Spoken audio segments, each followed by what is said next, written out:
కాకినాడ జిల్లాలోని పిఠాపురం శ్రీ ఉమా కుక్కుటేశ్వర స్వామివారి ఆలయంలో మహాశివరాత్రి వేడుకలు ఘనంగా ప్రారంభమయ్యాయి. 18 వరకు మహాశివరాత్రి ఉత్సవాలు ఘనంగా నిర్వహించేందుకు ఆలయ అధికారులు ఏర్పాట్లు ఘనంగా చేశారు.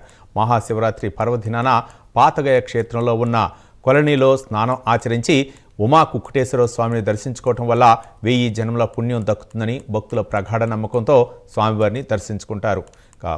దక్షిణ కాశీ విశిష్టత గురించి వేద పండితులు భక్తులతో మా ప్రతినిధి కామేశ్వరరావు ఫేస్ టు ఫేస్ చూద్దాం. కాకినాడ జిల్లా పిఠాపురం పట్టణంలో దక్షిణ కాశీగా పిలువబడే ఉమా కుక్కుటేశ్వర స్వామి ఆలయంలో మహాశివరాత్రి ఉత్సవాలు ఘనంగా నిర్వహిస్తున్నారు. ఈ నేపథ్యంలోనే ఏర్పాట్లన్నీ కూడా ఘనంగా ఆలయాధికారులందరూ చేశారు. దానికి సంబంధించి అసలు ఈ దక్షిణ కాశీగా పేరు ఏ విధంగా వచ్చింది అనే దాని మీద మనతో పాటు వేద పండితులు ఉన్నారు. వారితో మాట్లాడే ప్రయత్నం చెప్పండి దక్షిణ కాశీగా ఈ పేరు ఎలా వచ్చింది? శ్రీ గురుభ్యో నమః. శ్రీ రాజరాజేశ్వరి సమేత ఉమా కుక్కుటేశ్వర స్వామి వారి దేవస్థానం పారగయ క్షేత్రం పిఠాపురం కాకినాడ జిల్లా. త్రిగయ క్షేత్రాలలో మరో పవిత్రమైన క్షేత్రం పారగయ క్షేత్రంగా విరాజిల్లుతోంది. దక్షిణ కాశీగా ప్రసిద్ధిగాంచిన క్షేత్రము. గయాసురుడైన ఒక రాక్షసుడు అనేక యజ్ఞాల కర్తూలన్నీ ఆచరించి తన శరీరం పవిత్రంగా ఉండేలా వరం పొందడము, ఆయన కనుచరుడు ఎక్కడా కూడా యజ్ఞయాగాల కర్తూలు జరగకుండా చూడడం చేత ఆవిర్భాగాల దేవతల చెందక వర్షాధారణ లేక ప్రపంచమంతా కూడా కరువుతో ఉండి ఉన్న సమయంలో దేవతలు విష్ణుమూర్తిని ప్రార్థించి కయాసును సంహరించవలసిందిగా ప్రార్థిస్తే బ్రహ్మ విష్ణు మహేశ్వరులు ముగ్గురు బ్రాహ్మణ వేషం ధరించి ఆయన దగ్గరికి వెళ్ళి లోక కళ్యాణార్థం యజ్ఞం చేస్తావయ్యా నీ శరీరం మీద ఆయన అడిగేసరికి దానికి ఆయన అంగీకరించి తన శరీరాన్ని పెంచి వారికి ఇవ్వడం జరుగుతుంది. శిరస్సు దగ్గర విష్ణుమూర్తి, వక్షస్థలం బ్రహ్మగారు, పారాల దగ్గర ఈశ్వరుడు, ముగ్గురు బ్రాహ్మణ రూపంలో కూర్చుని యజ్ఞం ప్రారంభం చేస్తారు. 7 రోజులు యజ్ఞం చేస్తాం, 7 రోజులు కూడా కదలకూడదు, కదిలితే యజ్ఞం ఆగిపోతుంది, అలా జరిగితే నేను సంహరిస్తామని చెబుతారు. అయితే 6 రోజులు పూర్తయినా సరే గయాసులు లేకపోయేసరికి అర్ధరాత్రి అయ్యేసరికి దేవతలంతా కూడా విష్ణుమూర్తిని ప్రార్థించి స్వామి ఏదో ఒక మాయోపాయించిన మనమే యజ్ఞాన్ని భగ్నం చేసి ఆయన సంహరించాలని కోరితే ఇక్కడ పరమశివుడు ఆయనే స్వయంగా కోడి అవతారంగా అర్ధరాత్రి కుక్కుడారామం చేస్తే నిజంగా తెల్లవారుజామైందని యజ్ఞం అయిందని చెప్పి ఈ గయాసులు లేవడం చేత యజ్ఞం ఆగిపోతే ఆయన సంహరిస్తారు. ఆయన శరీరం 3 భాగాలు చేస్తే శిరస్సు పడిన ప్రదేశం బీహార్ గయా శిరోగయా క్షేత్రము, హృదయ భాగం ఒరిస్సా రాష్ట్రం జాజిపూర్ నాదిగయా క్షేత్రము, గయాసుడు పాదం పడిన ప్రదేశమే పీఠకాపురం పారగయా క్షేత్రంగా విరాజిల్లుతోంది.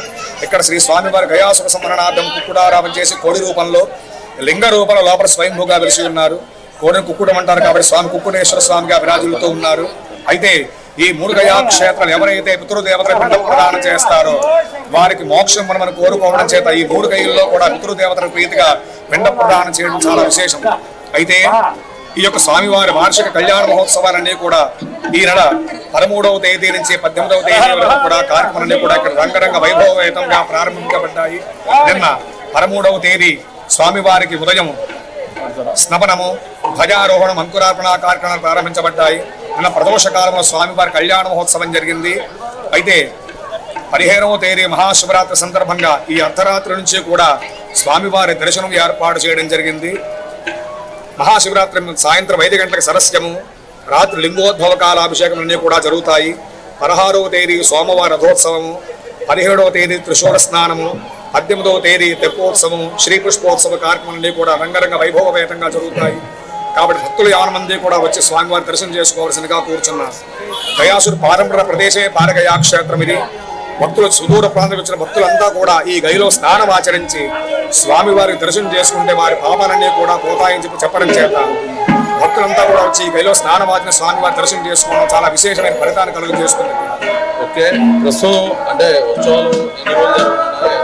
ఈ ఉత్సవాలన్నీ కూడా స్వామివారి ప్రతి సంవత్సరం కూడా 6 రోజులు జరుగుతాయండి.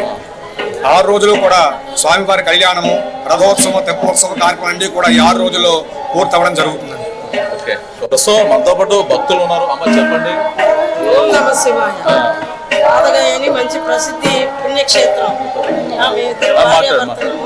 ప్రతి సంవత్సరం మేము మాళాయ పక్షాల్లో ఇక్కడికి వచ్చి పితృ కార్యక్రమాలు నిర్వహించుకొని వెళ్తూ ఉంటాం. మాది గుంటూరు జిల్లా పొన్నూరు.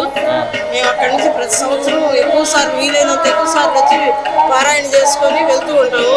చాలా మనకి 3 గయలు ఉన్నా కూడా అందుబాటులో ఉన్నది పాదగయ కాబట్టి మనకి చాలా పుణ్యక్షేత్రము. భక్తులు అనేక సార్లు ఎప్పుడు వచ్చినా కూడా మళ్ళీ రావాలని చెప్పేటటువంటి దివ్యక్షేత్రము. 10వ శక్తిపీఠం సకల పురోహితిక అమ్మవారు చాలా ప్రసిద్ధి పొందినటువంటి తల్లి. ఆ తండ్రి కుక్కుటేశ్వర స్వామి ఉన్న నివాస స్థలం ఇది. దివ్యమైన క్షేత్రము. మళ్ళీ మళ్ళీ రావాలి, పునర్దర్శన ప్రాప్తిరస్తోని కోరుకుంటూ అంటే ఈ శివరాత్రి సందర్భంలో ఇక్కడే ఎందుకు దర్శించుకోవాలి? ఇక్కడే ఎందుకు దర్శించుకోవాలంటే స్వామి ఇక్కడ ప్రతిష్ట పొంది ఉన్నాడు. స్వయంభూగా అమ్మ 10వ శక్తి పీఠము.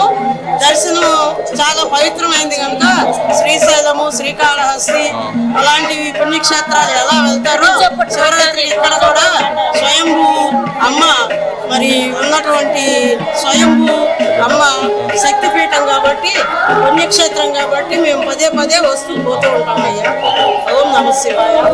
చెప్పండి అమ్మా, ఏంటి స్వామివారి దర్శనానికి వచ్చారు, ఎలా ఉంది ఏర్పాట్లు? చాలా బాగున్నాయండి ఏర్పాట్లు అయితే. స్వామివారి దర్శనం చేసుకోవడానికి వచ్చామండి. సదుపాయాలు కూడా చాలా క్లియర్ గా ఉన్నాయి. ప్రతి సంవత్సరం వస్తుంటారా శివరాత్రికి? పిఠాపురం నుంచి వచ్చాము. అన్ని ఏర్పాట్లు బాగున్నాయమ్మా? దర్శించుకున్నారు స్వామివారిని? చెప్పండి అమ్మా, ఎలా ఉంది స్వామివారి దర్శనం? ఫస్ట్ టైం రావడమండి. అన్ని బాగున్నాయండి, సౌకర్యంగా అన్ని బాగున్నాయండి. స్నానం చేసి దర్శనం చేసుకోవడం మేము. శివరాత్రి పర్వదిన స్వామివారి దర్శనానికి వచ్చారు, ఎలా ఉంది? బాగుందండి, అంతా బాగుందండి. లైటింగ్ బాగుంది, డెకరేషన్ ఆయనగా దర్శనాలు ఎలా ఉన్నాయి? దర్శనాలు కూడా బాగున్నాయి. అమ్మా, ఎలా ఉన్నాయి దర్శనం? స్వామివారి దర్శనం చేసుకున్నాం, అన్ని ఏర్పాట్లు అన్ని బాగా చేశారా? చెప్పండి అమ్మా, స్వామివారికి ఎటువంటి ఏర్పాట్లు చేశారు? ఏమైనా ఇబ్బందులు ఏమైనా ఉన్నాయా? అంత మేము ఇప్పుడు రావడం 3వసారి. ఎక్కడి నుంచి వచ్చారు మీరు? మేము వైజాగ్లో అన్ని చూసాము. స్టార్టింగ్ ఎంట్రన్స్ లో నుంచి మొదలు పెట్టుకుంటే ఇక్కడ వరకు కూడా ప్రతి ఏర్పాట్లు ఏ లోపం లేకుండా చాలా చక్కగా చేశారు. స్వామివారి దర్శించుకున్నారా? శివరాత్రి పర్వదినాన స్వామివారి దర్శనం చాలా చక్కగా జరిగిందండి. ఇది మా అదృష్టంగా భావిస్తాను. ఇది 2వ కాశీ పుణ్యక్షేత్రంగా అని అంటున్నారు. మాకు ఆ విషయం తెలియగానే చాలా సంతోషం వేసింది. చెప్పండి అమ్మా, ఎలా ఉంది స్వామివారు దర్శనం చేసుకొని వచ్చాము. అందులో 10వ శక్తి పీఠం అమ్మవారు. ఎక్కడి నుంచి వచ్చారు? మేము అంటే హైదరాబాద్ మాది, యాక్చువల్గా వైజాగ్ నుండి వచ్చాము. దర్శనం అయిందా స్వామివారిది? ఏర్పాట్లు అన్ని బాగున్నాయమ్మా? 10వ శక్తి పీఠం. 10వ శక్తి పీఠం అమ్మవారు, పురోహితి అమ్మవారు చాలా చక్కగా ఉంది. అమ్మవారిని దర్శనం చేసుకోవడం చాలా అదృష్టంగా భావిస్తున్నామండి. ప్రస్తుతం ఇది ఇక్కడున్న తాజా పరిస్థితి. ప్రస్తుతం దక్షిణ కాశీగా విరాజిల్లుతున్న క్షేత్రం పాతగా క్షేత్రం. దీనికి సంబంధించి మహాశివరాత్రి వేడుకల్లో సంబంధించిన మొత్తం కూడా అత్యధికమైన భక్తులు, లక్షల్లో భక్తులు అయితే మాత్రం ఇక్కడికి వచ్చి శివరాత్రి రోజున మాత్రం స్వామివారు దర్శనం చేసుకోనున్నారు.